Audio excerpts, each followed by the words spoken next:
আসসালামু আলাইকুম। HSC 2026 batch. তোমরা গ্রুপ সাবজেক্টের ভিতরে সব থেকে বেশি যে সাবজেক্টটা অবহেলা করো সেই সাবজেক্টটার নাম হলো মার্কেটিং। এখন এই অবহেলা করার অনেকগুলো কারণ থাকতে পারে, সেই কারণে যাই না। তোমাদের পরীক্ষার বাকি আছে 17 দিন। এই 17 দিনে তোমরা ভালো মতন কিন্তু জানো যে মার্কেটিং কিন্তু ম্যাথ আছে। সো এই 17 দিনে ম্যাথগুলো কি করা সম্ভব? আমি বলবো 100% সম্ভব। অ্যান্ড এইটা তোমাকে 100% বুঝাই দেবে তোমাদের সবার প্রিয় চন্দন মল্লিক স্যার। একদম এটা নিয়ে তুমি কোনো ডাউট থাকো না। এই স্যার যে ভিডিওটা দিবে, স্যার ভিডিওতে যে গাইডলাইনগুলো তোমাদের দিবে এগুলো যদি তুমি একটু ফলো করতে পারো, তোমার মার্কেটিংয়ের ম্যাথ নিয়ে তো প্রবলেম থাকবেই না ইনশাল্লাহ। এছাড়া তুমি বুঝতে পারবে যে কোন চ্যাপ্টারগুলো পড়ে গেলে এই অল্প সময় তুমি 100% সৃজনশীল পরীক্ষা হলে যে কমন পাবে। এখন শেষ সময় তুমি সব পড়ে গেলে, পরীক্ষার হলে গেলে কিছুই লিখতে পারলো না, মাথা ব্ল্যাঙ্ক হয়ে গেল, এটা তো করা যাবে না। এখন তোমার আগে সবচাইতে ইম্পর্টেন্ট ছিল অধ্যায় অ্যান্ড টপিক সিলেকশন। তো সেইটা খুব সুন্দর মতন করে তোমাদের সবার প্রিয় চন্দন স্যার করে দিচ্ছে। অ্যান্ড স্যারের কথাগুলো খুবই মনোযোগ দিয়ে শোনো। তোমরা সৃজনশীলের জন্য কোন টপিকগুলো ভালো মতন পড়বা, এমসিকিউ এর জন্য কী করবা, যাবতীয় বিস্তারিত স্যার সব কিছু বলে দিচ্ছে। অ্যান্ড ইনশাল্লাহ তোমরা এই ভিডিওটা দেখলেই শুরু থেকে শেষ পর্যন্ত ইনশাল্লাহ। আর শোনো, একটা কথা বলি, অনলাইনে হয়তো বা অনেক স্যাররা অনেক দিন যাবৎ পড়ায়, মোদির বিদ্যালয়ের অনেক স্যারকে হয়তো বা তোমরা প্রথম দেখতেছো, বাট তোমাকে এটা 100% আমি সিউরিটি দিয়ে বলতেছি, স্যাররা কিন্তু অনেক পুরানো। হয়তো বা অনলাইনে তুমি নতুন দেখতেছো তাদের, বাট অফলাইনে কিন্তু তারা সুনামের সহিত দীর্ঘদিন যাবৎ পড়াচ্ছে। তো চলো আমরা ক্লাসগুলো ফলো করি। অ্যান্ড মোদির বিদ্যালয়ের ক্লাস মানে প্রিমিয়াম ক্লাস। সো একটু দেখো স্যার প্লিজ। মার্কেটিং প্রথম পত্রের, এখন এই প্রথম পত্রে আপনার অধ্যায় আছে 10টা। এখন আপনার পরীক্ষায় প্রশ্ন আসবে কয়টা? 11টা। তো আপনি অ্যান্সার, এখন আপনার দরকার হচ্ছে কি যে কোনো 7টা অধ্যায়। এখন এই 7টা অধ্যায় পড়লে আমি 100% সিকিউ অ্যান্সার করতে পারবো। তো এরকম 7টা অধ্যায় এইখানে আপনাদের সিলেক্ট করে দেওয়া আছে। আমরা একটু খেয়াল করি। দেখেন, প্রথমে বলা আছে উৎপাদন। এখন এই উৎপাদনের যে অধ্যায়টা, এইখানে কিন্তু আপনাদের পরীক্ষায় ম্যাথ আসার সম্ভাবনা রয়েছে। এটা 60%। তার মানে দেখেন, ম্যাথ বেশি আসার সম্ভাবনা আছে এখান থেকে। তো এখানে আপনাদের শ্রমের উৎপাদনশীলতা, মোট উৎপাদনশীলতা, এই সূত্রগুলো দিয়ে কিন্তু আপনাদের পরীক্ষায় একটা ম্যাথ আসার সম্ভাবনা বেশি রয়েছে। এবং এই অধ্যায় থেকে যদি আপনাদের ম্যাথ না আসে, তাইলে এখানে আপনাদের উপযোগ দিয়ে প্রশ্ন আসার সম্ভাবনা রয়েছে। ঠিক আছে? তো এটা হচ্ছে প্রথম অধ্যায়, এবং এই অধ্যায়ের ম্যাথ একদম ইজি।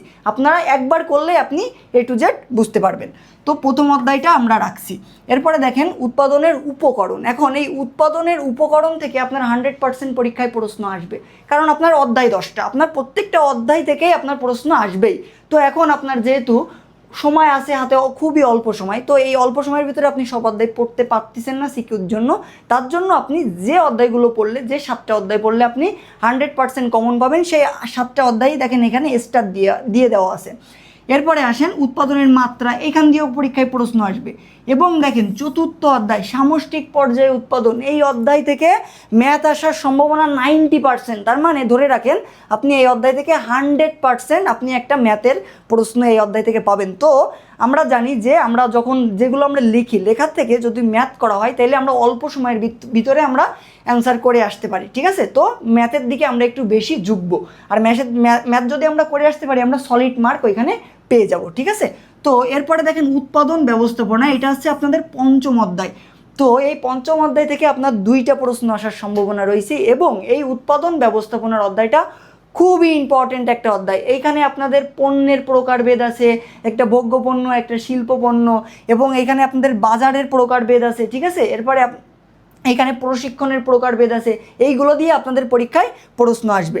এরপরে আসেন যে আপনাদের পণ্য ডিজাইন। ঠিক আছে? এখন এই পণ্য ডিজাইন, নান্দনিক design, modular design, packaging design, তো এই ডিজাইনগুলো দিয়ে আপনাদের পরীক্ষায় একটা প্রশ্ন আসবে। তো এই ডিজাইনের পণ্য ডিজাইনের যে অধ্যায়টা, এটা একদম ইজি একটা অধ্যায়। আপনি সহজেই বুঝতে পারবেন, পরীক্ষায় প্রশ্ন আসলে সহজেই বুঝতে পারবেন এই প্রশ্নটার কোথা থেকে আসছে এবং এটার অ্যান্সার আমি কি দিব।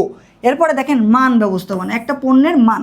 আমরা জানি পণ্যের মান নিয়ন্ত্রণকারী 2টা সংস্থা আছে, একটা বিএসটিআই আর একটা হচ্ছে কি আইএসও। একটা বাংলাদেশের পণ্যের মান নিয়ন্ত্রণকারী সংস্থা, একটা আন্তর্জাতিক পণ্যের মান নিয়ন্ত্রণকারী সংস্থা। তাইলে আমাদের এই আইএসও এবং বিএসটিআই, এই 2টা নিয়ে যদি আমরা একটু ধারণা রাখতে পারি, তো এই অধ্যায় থেকে আমি একটা সিকিউ 100% কমন অ্যান্সার করে আসতে পারবো। এবং আমরা দেখি অষ্টম অধ্যায়, দেখেন এটা উৎপাদন ক্ষমতা। এই অধ্যায় থেকে আপনার পরীক্ষায় ম্যাথ আসার সম্ভাবনা রয়েছে। তো এইটা ম্যাথ আসার সম্ভাবনা রয়েছে আপনার 50%, এবং যদি ম্যাথ না আসে তো এখানে আপনি কি করব, আমরা মানে আমাদের যে বেসিক আছে বেসিক থেকে আমাদের গ এবং ঘ দাগের প্রশ্ন আসবে।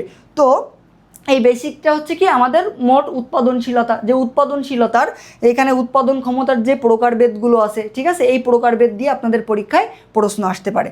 যদি ম্যাথ আসে তো আমরা অবশ্যই ম্যাথ অ্যান্সার করবো, আর যদি নাও আসে তো এই অধ্যায়ের বেসিকটা আমরা খুব অল্প বেসিক আছে, যে বেসিকটা আমরা একবার পড়লেই বুঝতে পারবো। তো এরপরে দেখেন ব্যবসায়ের অবস্থান। ব্যবসায়ের অবস্থানকে কয়টা ভাগে ভাগ করা যায়? 3টা ভাগে ভাগ করা যায়, একটা শহরে, একটা গ্রামে, একটা শিল্প এলাকায়। শুধুমাত্র এই টপিকটা পড়ে যাবেন, এইখান দিয়ে আপনি একটা সিকিউ অ্যান্সার করতে পারবেন, ঠিক আছে। তো ব্যবসায়ের অবস্থানের প্রকারভেদ মানে 3 প্রকার, একটা শহরে, একটা গ্রামে, একটা শিল্প এলাকায়, ঠিক আছে।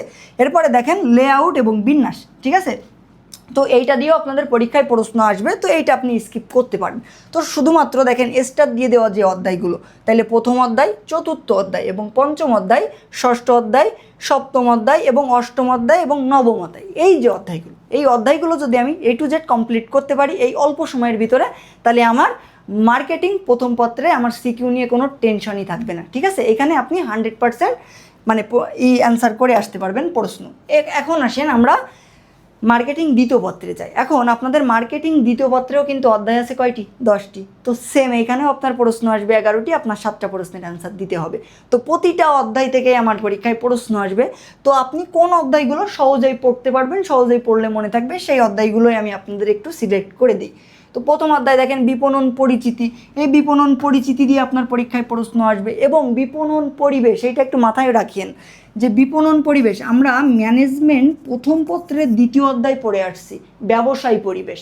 বিপণন পরিবেশ এবং ব্যবসায় পরিবেশ দুইটা একদম 80% to 90% সেম অধ্যায়। তো একটা অধ্যায় কমপ্লিট করলে দেখেন আমরা দুইটা পত্রেরই কোন অধ্যায়, যে দুইটা পত্রেই একটা একটা করে আমরা সিকিউ কমন পাচ্ছি। তো এই অধ্যায়টা খুবই গুরুত্বপূর্ণ একটা অধ্যায়। তো এখান দিয়েও আপনার পরীক্ষায় 100% সিকিউ আসবে। এরপরে বিপণন কার্যাবলী, এইটা আমরা সিকিউর জন্য স্কিপ করতে পারবো, কারণ এখান দিয়ে প্রশ্ন আসলে আপনি সহজেই অ্যান্সার করে আসতে পারবেন না, মানে একটু জটিল আসতে পারে। এরপরে বাজার বিভক্তিকরণ এবং বিপণন মিশ্রণ, এখানে বাজারের যে প্রকারভেদ আছে, ঠিক আছে, এই বাজারের প্রকারভেদ দিয়ে আপনাদের পরীক্ষায় প্রশ্ন আসতে পারে। এরপরে পণ্য ও পণ্যের মূল্য নির্ধারণ, এইখানে আপনার দুইটা প্রশ্ন আসার সম্ভাবনা রয়েছে। এবং সব থেকে গুরুত্বপূর্ণ, সব থেকে বড় অধ্যায় হচ্ছে এই পণ্য ও পণ্যের মূল্য নির্ধারণ। তো এই অধ্যায় থেকে 100% আপনার পরীক্ষায় প্রশ্ন আসবে। তো একটা ম্যাথ আসতে পারে এবং একটা ম্যাথ ছাড়া আপনাদের থিওরি প্রশ্ন আসতে পারে।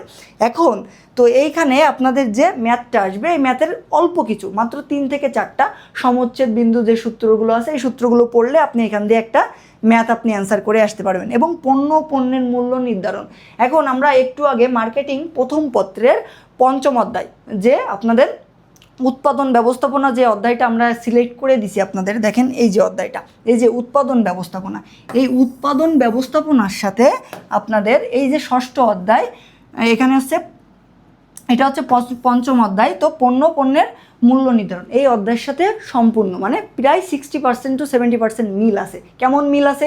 এইখানেও আপনার যে হচ্ছে বাজার সম্পর্কে বলা আছে, এইখানেও আপনাদের ভোক্তা সম্পর্কে বলা আছে, এখানে শিল্প বাজার সম্পর্কে বলা আছে, এখানে ভোক্তা বাজার সম্পর্কে বলা আছে, এখানে পণ্য সম্পর্কে বলা আছে, ওইখানেও সেম দেওয়া আছে, কিন্তু এখানে ডিফারেন্সটা কোথায়? এখানে আপনার ম্যাথ আসে, ঠিক আছে। তো একটা অধ্যায় আমরা ভালোভাবে করলে আমরা দুইটা অধ্যায়েরই মানে সিকিউ অ্যান্সার করে আসতে পারবো। এরপরে পণ্যের বন্টন প্রণালী, এখন পণ্যের বন্টন প্রণালী দিয়ে আপনাদের পরীক্ষায় প্রশ্ন আসবে, একদম এটা একদম সহজ। বন্টন প্রণালীটা কি? একদম উৎপাদক থেকে আপনার শুরু হবে, এটা ভোক্তা পর্যন্ত আসবে।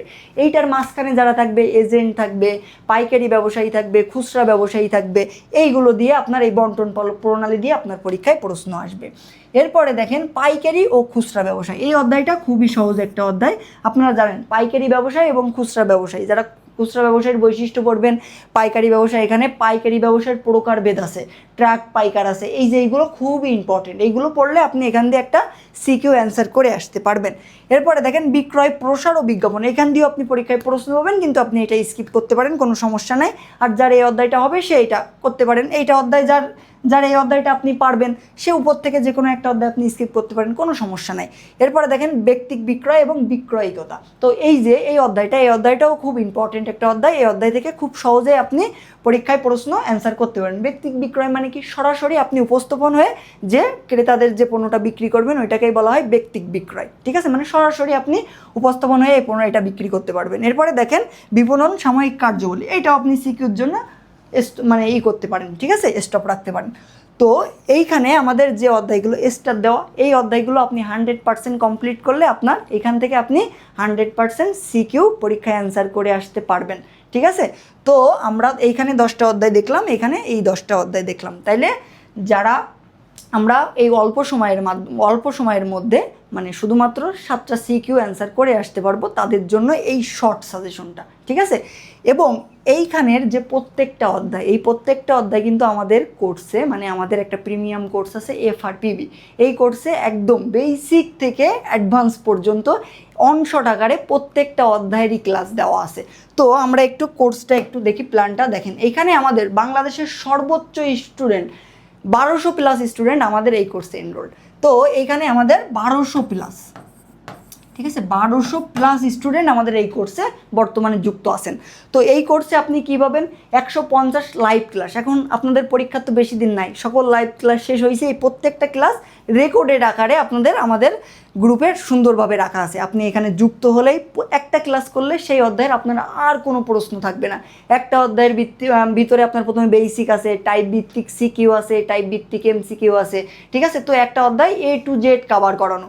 এইভাবে আপনার অ্যাকাউন্টিং, ফিনান্স, মার্কেটিং ও ম্যানেজমেন্ট, এই চারটা সাবজেক্টের মানে প্রথম পত্র এবং দ্বিতীয় পত্রের প্রত্যেকটা অধ্যায়ের ভিডিও খুব সুন্দরভাবে এখানে অনশট আকারে দেওয়া আছে। তো আপনারা এই কোর্সে যুক্ত হইতে পারবেন, এবং এই কোর্সে আপনি যুক্ত হইলে আমাদের একটা আকর্ষণীয় যে পুরস্কার, যে এটা আমরা আপনাদের দিচ্ছি, ওইটা হচ্ছে কমার্স সেন্টার বই। এই কমার্স সেন্টার বইতে আপনার মার্কেটিং বলেন, ফিনান্স বলেন, এবং আপনাদের ফিনান্স দ্বিতীয়পত্র এবং হচ্ছে ম্যানেজমেন্ট, এই সাবজেক্টটার ক এবং খ দাগ জ্ঞানমূলক এবং অনুধাবনমূলক প্রশ্ন খুব সুন্দরভাবে মানে এখানে উত্তর সহ দেওয়া আছে। তার মানে ক এবং খ দাগ আপনার এইটা একদম ফুল কমপ্লিট হয়ে যাচ্ছে।